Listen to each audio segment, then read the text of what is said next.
अयोध्या जी में जब भरत जी लौट कर आए तो भरत जी को राजा बनाने के लिए माता कैकेयी ने उनका बड़ा स्वागत किया, आरती उतारी।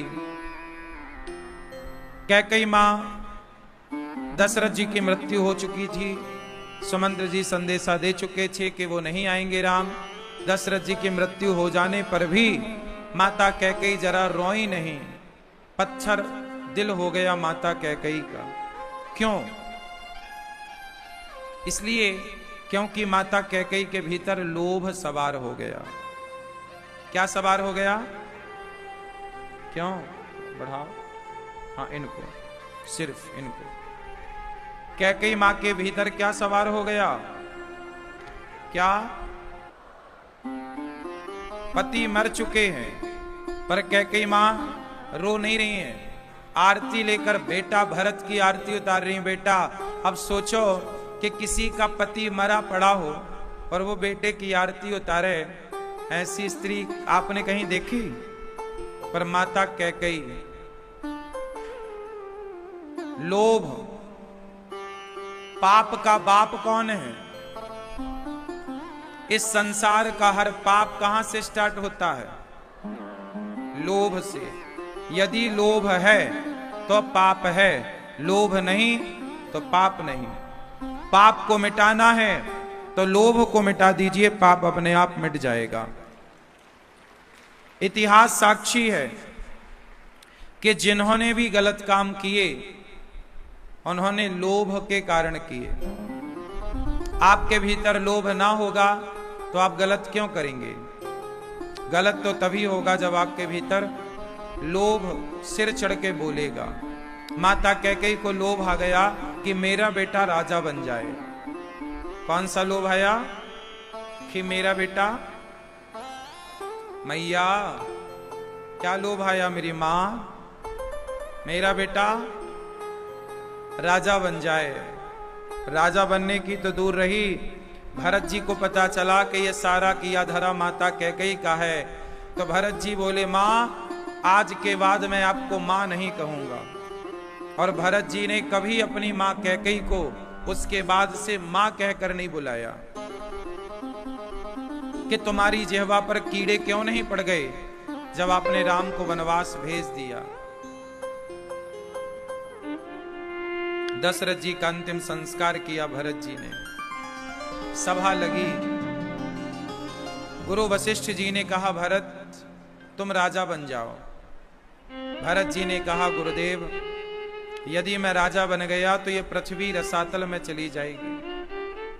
वशिष्ठ जी बोले भरत रावण जैसे पापियों के पाप से पृथ्वी रसातल में नहीं गई, हिरण्याक्ष हिरण्यकश्यपु जैसे पापियों के पाप से पृथ्वी रसातल में नहीं गई, क्या तुम्हारे जैसे भक्तों के राजा बन जाने से पृथ्वी रसातल में चली जाएगी? भरत जी बोले कि गुरुदेव इस धरती को धर्म की उम्मीद रावण जैसों से नहीं है। इस धरती को धर्म की उम्मीद हिरण्याक्ष हिरण्यकश्यपु जैसों से नहीं है। इस धरती को धर्म की उम्मीद हम जैसे भरत लोगों से है।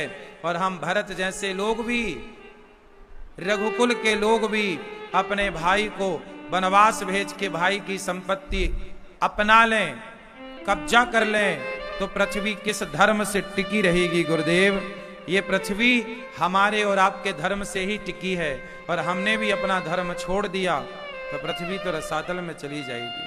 अच्छा एक बात बताओ,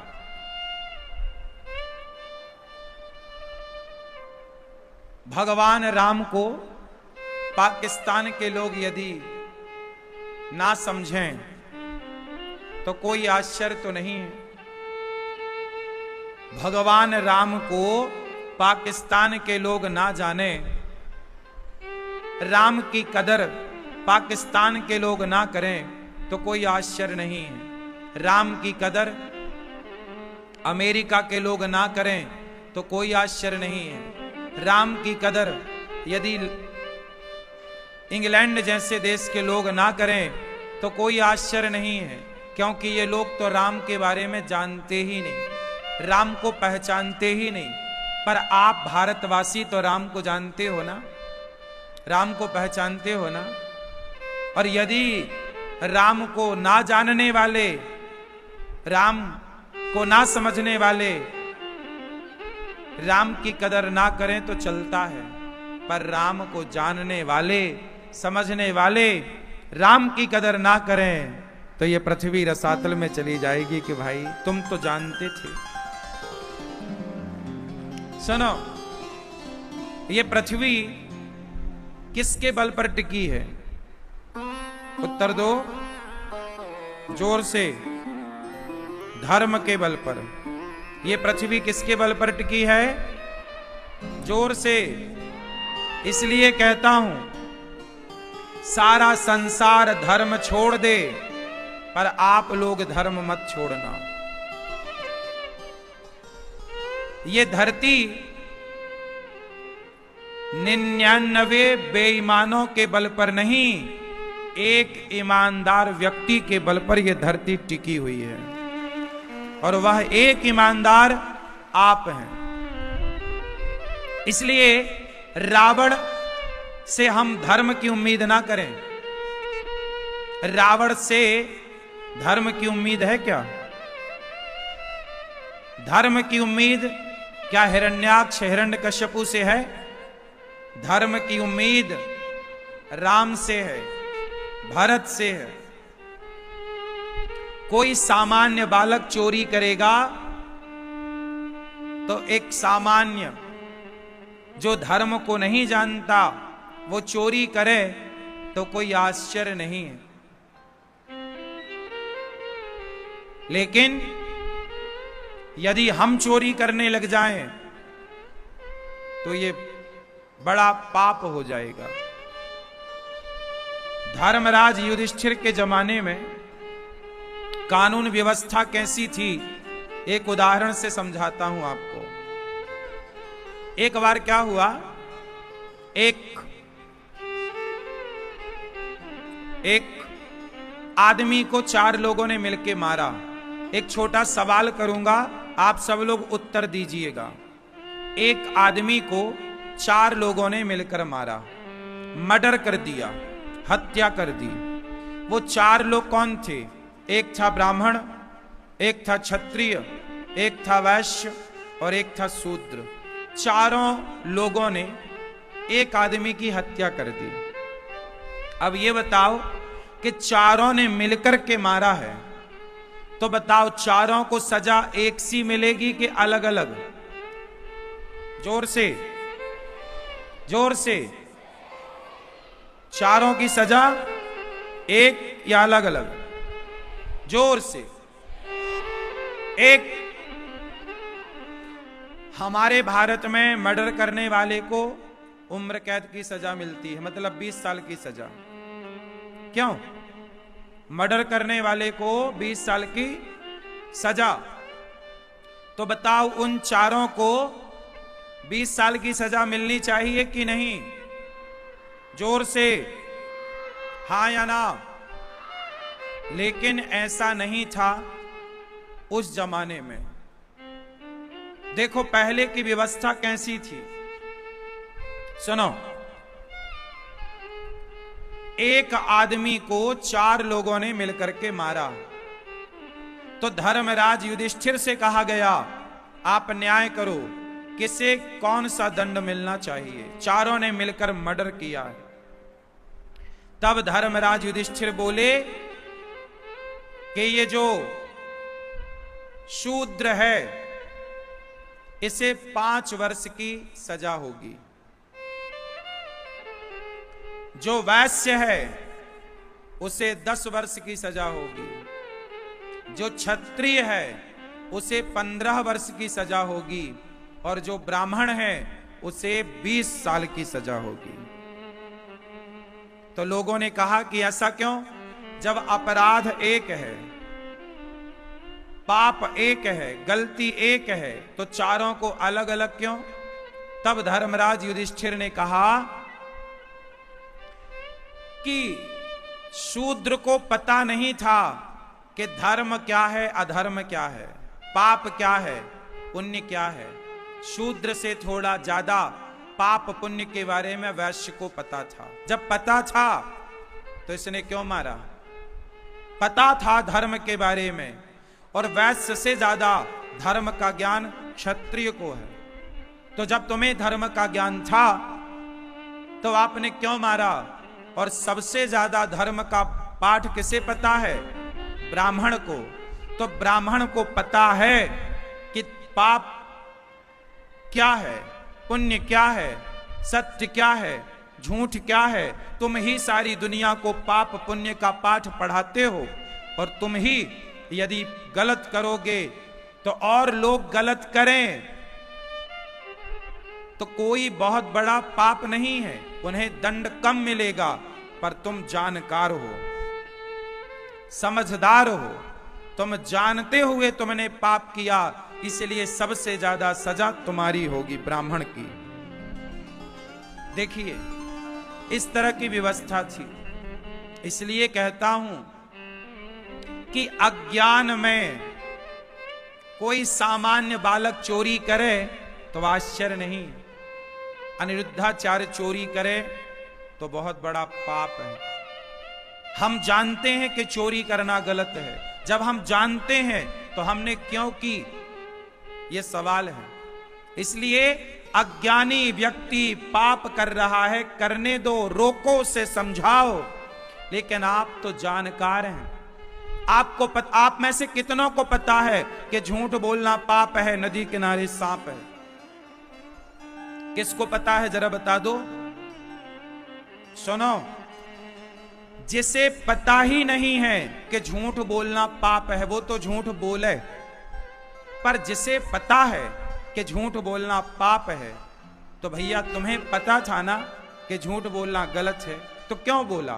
तो तुम्हारा अपराध ज्यादा है। जिसे पता ही नहीं है कि झूठ बोलना पाप है, उसका तो कोई अपराध होगा तो कम होगा। तुम्हें तो पता था ना।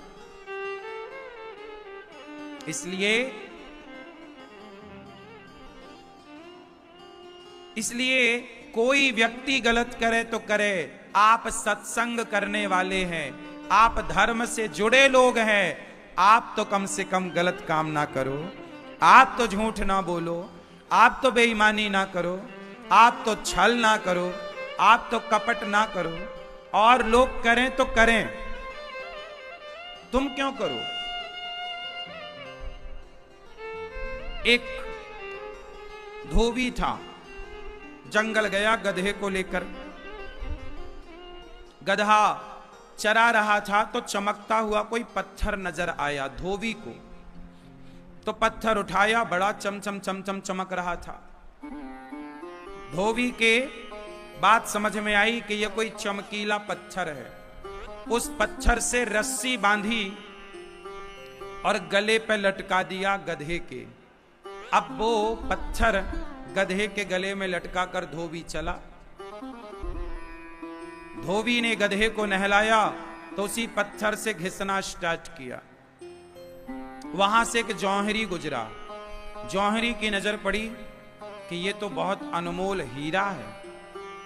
पर जौहरी को लगा कि यदि मैं कह देता हूं कि यह हीरा है तो धोबी अभी इसकी कीमत बढ़ा देगा।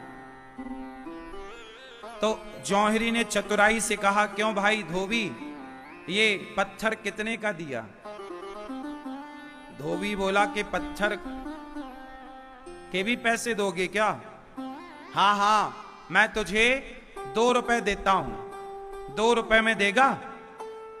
धोबी को लगा कि 2 रुपए तो बहुत हैं, उस जमाने की बात थी। पत्थर के 2 रुपए। धोबी तो बड़ा खुश, बोले मैं तो ऐसे और उठा लूंगा। पर धोबी को कहां पता कि हर चमकने वाला हीरा नहीं है। चला, धोबी तो 2 रुपए लेके भागा, बड़ा खुश। लेकिन जौहरी के हाथ में जब वो हीरा आया तो वह हीरा टूट करके टुकड़े टुकड़े हो गया। जौहरी बोला, वाह हीरा, अभी गधे के गले में लटक रहा था तब तो टूटा नहीं, अभी गधे को साफ कर रहा था घिस घिस के तब तो टूटा नहीं, और मुझे देख करके जौहरी के हाथ में आकर के तो टुकड़े टुकड़े हो गया। तब हीरे के टुकड़े से आवाज आई, ऐ जौहरी। उस धोबी को तो पता ही नहीं था कि मेरी कीमत क्या है, उस गधे को तो पता ही नहीं था कि मेरी कीमत क्या है, पर तुझे पता था कि मेरी कीमत करोड़ों की है, लेकिन फिर भी तूने मेरी कीमत लगाई सिर्फ 2 रुपए। तो तुम जैसे जानकार लोग जो करोड़ों की कीमत वाले हीरे की कीमत केवल 2 रुपए लगाएंगे, तो मैं तो टूट कर टुकड़े टुकड़े ही हो जाऊंगा ना। वो नहीं जानता था तो मैं उसके पास खुश था, वो मेरी कीमत जानता ही नहीं था, पर तुम तो जानते थे, फिर भी तुमने मेरी कीमत 2 रुपए लगाई। तो कैसे रहता मैं तुम्हारे पास? तुमने सही कीमत लगाई होती, मेरा मूल्य समझा होता, तो मैं जरूर तुम्हारे साथ रहता। बस यही है, राम नाम वो हीरा है, कृष्ण नाम वो हीरा है। इस हीरे की कदर पाकिस्तान, अमेरिका, लंदन, जापान के लोग ना करें तो ना करें, पर राम नाम के हीरे को भारत के लोग तो जानते हैं ना। और तुम जान कर भी उस राम नाम की इज्जत ना करो, उस राम नाम को ना समझो, उस राम नाम की कदर ना करो, तो वह राम नाम का हीरा तो टूटकर टुकड़े टुकड़े हो जाएगा। इसलिए कोई धर्म को ना जाने तो ना जाने, पर आप जानते हो तो उस धर्म को जानो बस मत। अच्छा, धर्म को जान लेना अलग है और धर्म पर चल पड़ना अलग है। अच्छा बताओ, राम जी धर्म को जानते थे कि नहीं? जोर से सभी लोग उत्तर देंगे। राम धर्म को जानते थे या नहीं? रावण धर्म को जानता था कि नहीं? जोर से, जोर से। हां, रावण भी वेद पुराणों का ज्ञाता था। धर्म को तो रावण भी जानता था, धर्म को तो राम भी जानते थे। फर्क इतना था कि रावण केवल धर्म को जानता था, धर्म पर चलता नहीं था, और राम जानते भी थे और धर्म पर चलते भी थे। अब आप बताओ कि धर्म को जान लेना पर्याप्त है या धर्म पर चलना पर्याप्त है? चलना या जानना? बोलो। लेकिन आज विडंबना समाज की क्या है कि आज धर्म को सब लोग जानते हैं। आप जितने लोग यहां बैठे हैं, आप सब लोग धर्म को जानते हो। आप सबको पता है कि माता पिता की सेवा करना अच्छा है, पुण्य है। सबको पता है कि माता भगवान होती है, सबको पता है कि पिता भगवान होता है, सबको पता है कि सत्य बोलना चाहिए, सबको पता है कि दया करना चाहिए। आप सबको पता तो है, लेकिन पता है, जानते हो, उस पर चलते नहीं हो, मानते नहीं हो। और जानने से काम ना होगा, मानने से काम होगा। इसलिए मैं आपसे कहता हूं कि जितना जानते हो धर्म को, उतना मानने लग जाओ, तो भी तुम्हारा कल्याण हो जाएगा।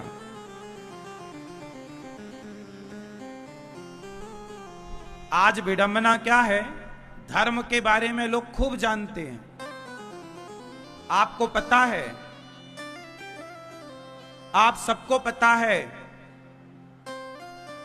कि मांस खाना गलत है, शराब पीना गलत है, झूठ बोलना गलत है, छल करना गलत है, कपट करना गलत है, निंदा करना गलत है, चुगली करना गलत है। सबको पता है। किसे नहीं पता?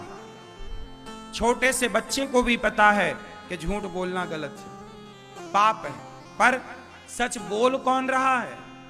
पता होने से काम ना होगा साहब। इसलिए जितना जानते हो, उस जानने वाले ज्ञान को फॉलो करने लग जाओ, चरितार्थ करने लग जाओ, फिर देखो परिवर्तन। राम को केवल पता है ऐसा नहीं, जो पता है उस पर चलते हैं। अनिरुद्धाचार्य को भी जितना पता है मैं उस पर पूरी पूरी कोशिश करता हूं कि चल सकूं, सत्य बोल सकूं, दया कर सकूं, निंदा से बचूं, चुगली से बचूं, छल से बचूं, कपट से बचूं, ईर्ष्या द्वेष से बचूं, इन सब से मैं बचता हूं, सत्य को अपनाता हूं। यदि मैं कोशिश करके और मैं कुछ हद तक उस सत्य के सही रास्ते पर चल पा रहा हूं तो थोड़ा प्रयास आप भी करो। आप भी थोड़ी सी अपनी नजरों को बदलो, देखने का नजरिया बदलो। मैं आपको देखता हूं अपनी माता के रूप में, मैं आपको देखता हूं अपनी बहन के रूप में। मैंने ये दृष्टि कहां से पाई? राम से। राम हर नारी को बड़ी है तो माता के रूप में देखते हैं, बराबर की है तो बहन के रूप में देखते हैं, छोटी है तो बेटी के रूप में देखते हैं। ये बदलाव आप चाहें तो ला सकते हैं। बदलाव की बातें सब करते हैं, पर बदलाव की बातें करने से बदलाव ना होगा। बदलाव आप शुरू कर दीजिए अपने आप से। बदलिए नजरिया देखने का। स्त्रियां भी नजरिया बदलें। बड़ा है तो पिता देखो, पिता के रूप में, बराबर का है भाई के रूप में, छोटा है पुत्र के रूप में। जाकी रही भावना जैसी, प्रभु मूरत देखी तिन तैसी। बदलाव की जरूरत है। किसकी जरूरत है? बोलो। बदलाव की। आज लोग अपने आप को बदल नहीं रहे हैं, बदल तो रहे हैं पर गलत वे पर, गलत रास्ते पर जा रहे हैं। सही दिशा भूल गए, लोग भटक गए। सही क्या है? देखो, मैं कुछ सही, भरत जी कहते हैं कि मैं राजा बना तो पृथ्वी रसातल में चली जाएगी, इसलिए मुझे राजा नहीं बनना, मुझे राम से मिलने जाना है।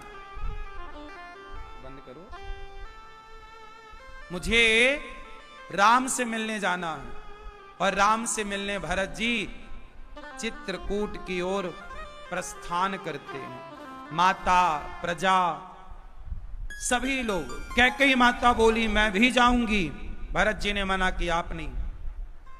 कौशल्या मां बोली कि यदि कैकेयी नहीं गई तो ये कौशल्या भी नहीं जाएंगी। देखो जरा भगवान राम की माता कैसी है, कितनी सरल, कितनी सहज, कि कैकेयी माता नहीं जाएंगी तो मैं भी नहीं जाऊंगी। सोचो जरा कि जो आपके बेटे को 14 साल के लिए वनवास भेज रहा है, वो माता कौशल्या वनवास भेजने वाली उस स्त्री से नफरत नहीं करती, उस स्त्री से भी प्रेम करती हैं। ये राम की माता है। मतलब माता कौशल्या के भीतर नफरत नहीं है, केवल प्रेम है। और याद रखना, जो व्यक्ति प्रेम से भर जाता है वही परमात्मा को पा लेता है।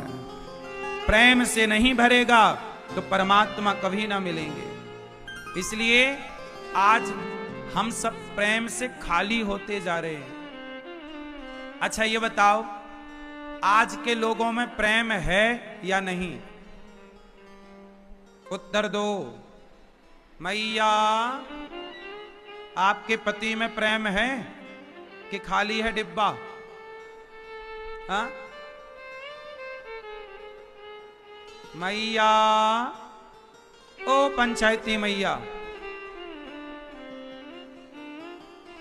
आपके पति में प्रेम है कि डिब्बा खाली है? हाँ? है? नहीं, मना कर रही हैं माताएं। मैया, आपके पति में प्रेम है? कहां है पति? हाँ? प्रेम है उनके अंदर? पति लोग भी आजकल रो रहे हैं, हमारी पत्नी हमसे प्यार नहीं करती, दिन भर व्हाट्सएप चलाती है, दिन भर इंस्टाग्राम चलाती है, दिन भर मोबाइल। आजकल सही में प्रेम कम है। और याद रखिएगा, संत कौन? जिसके अंदर बहुत ज्ञान है वो संत नहीं, जिसके अंदर बहुत प्रेम है प्रभु के लिए वही संत है। और वो आप भी हो सकते हैं, हम भी हो सकते हैं। जरूरी नहीं है कि हमारे पास ज्ञान हो। हमारे पास प्रभु के लिए, मीराबाई के पास ज्ञान था कि प्रेम, गोपियों के पास ज्ञान था कि प्रेम, शबरी के पास ज्ञान था कि प्रेम, केवट के पास ज्ञान था कि प्रेम। और आपके पास ज्ञान है कि प्रेम? आपके पास ज्ञान ज्यादा है। दिन भर तुम पति को ज्ञान देती हो, दिन भर तुम ज्ञान की बातें करते हो, पत्नी को ज्ञान देते रहते हैं पति लोग। ज्ञान से ना चलेगा साहब, ज्ञान से व्यापार चलता है, ज्ञान से व्यापार चलता है, प्रेम से परिवार चलता है। व्यापार चलाना है तो ज्ञान से चलेगा, और परिवार चलाना है तो प्रेम से चलेगा। परिवार में ज्ञान मत लगाओ, परिवार में क्या मत लगाओ? ज्ञान से ना चलेगा। बताओ, ज्ञान से चल जाएगा? प्रेम से। राम ही केवल प्रेम प्यारा, जान ले ये जो जान निहारा। तो आप अपने पति से कह देना कि ज्ञान व्यापार में ही लगाओ, बिजनेस में ही लगाओ, बच्चों में, परिवार में, माता में, पिता में। माता को ज्ञान की जरूरत नहीं है। मेरी माँ, जब मैं माँ के पास जाता हूं, बैठता हूं, तो मेरी माँ को मेरे ज्ञान से मतलब नहीं है कि मेरा बेटा कितना ज्ञानी है, मेरा बेटा मेरे से प्रेम कितना करता है। मेरी माँ को इससे मतलब है। क्यों? मैं अपनी माँ के पांव दबाता हूं, माँ की होठों पे मुस्कान भरने की कोशिश करता हूं। मेरे बच्चों को कोई फर्क नहीं पड़ता कि मेरे पिताजी कितने ज्ञानी हैं, वो मेरे से प्रेम कितना करते हैं। पत्नी को कोई फर्क नहीं पड़ता कि आपका पति कितना ज्ञानी है, आपका पति आपसे प्रेम कितना करता है। आपकी पत्नी कितनी ज्ञानी है, कोई फर्क नहीं पड़ता, आपसे प्रेम कितना करती है। सच्ची बताओ, रिश्ता प्रेम से चलता है या नहीं? बोलो हां या ना। और व्यापार किससे चलता है? ज्ञान से। इसलिए भरत जी कह रहे हैं कि हम भाई से मिलने जाएंगे, और भरत जी प्रेम की प्रतिमूर्ति बनकर चित्रकूट चले। भरी पड़ी है माता कौशल्या प्रेम से। सच कहता हूं, भगवान से प्रेम करना सीखो। भगवान से प्रेम कैसा हो? जैसे भरत जी ने किया।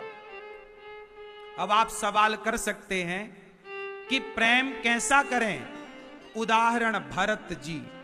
जैसे भरत जी ने भगवान के लिए, भगवान को सर्वोपरि रखा। एक व्यक्ति होता है जो परिवार और व्यापार को सबसे ऊपर रखता है। बताओ, भरत जी ने सबसे ऊपर किसे रखा? व्यापार, परिवार और प्रभु। तीनों में सबसे ऊपर किसे रखा भरत जी ने?